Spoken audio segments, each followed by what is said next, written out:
லேப்டாப்னு கண்டுபிடிச்சிருக்கான். லேப்னால தொட தானே, தொட மடி தானே, மடிக்கணினி வழங்குதா, மடியில வச்சுக்கிறக்கூடிய கணினின்னு கண்டுபிடிச்சிருக்கான்.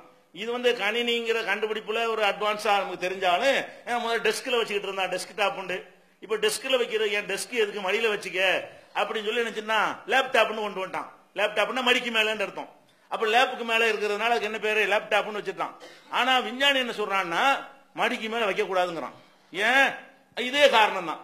நீங்க மடியில வச்சீங்கன்னு சொன்னா அந்த 95 டிகிரி வெப்பம் அங்க கொடுத்துரும். எந்த இடத்துல வெப்பம் வரக்கூடாதோ அந்த இடத்துல என்ன ஆயிரும், லேப்டாப் சூடாகும்லங்க. லேப்டாப் ரன் பண்ணிக்கிட்டு இருந்தீங்கன்னா அதுல சூடு வரும். தொடையில சூடாகிறதுனால பிரச்சனை ஒண்ணும் இல்ல, தொடையில பட்டா ஒண்ணும் இல்ல.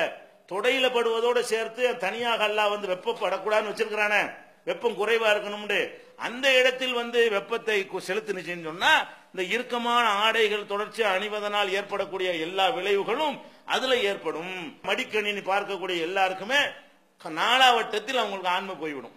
நாலாவட்டத்தில் என்னவாயிரும், அது அந்த ஒழுக்கா வேலை செய்ய நிரந்தரமா போயிடாது. அதுல இருந்து விடுபட்டு கொஞ்ச நாளைக்கு விட்டுட்டாங்கன்னு சொன்னா பழையபடி என்னவாயிருது, ப்ராசர் ஆயிரும். ஆனா அது ஒரு அளவுக்கு எப்ப பார்த்தாலும் வச்சுட்டு இருந்தீங்கன்னு வைங்க, செத்தே போயிரும்ல, செத்தே போயிருமா, சரியா ஒரு அளவுக்கு வராது. அதனால என்ன செய்யணும், இதெல்லாம் செயற்கையாக நம்ம செய்யறோம். குடும்ப வாழ்க்கைக்கு இதுகளெல்லாம் ஒருத்தன் கவனம் செலுத்தணும். முஸ்லீம் ஒரு மூமின் என்ன பண்ணணும், எதெல்லாம் கேடு செய்யக்கூடியதாக இருக்கிறதோ அத்தனையிலிருந்து நம்மளை என்ன செய்யணும், காத்துக்கொள்ள வேண்டும். இது ஒரு முக்கியமான ஒரு பாதிப்பு ஏற்படும்.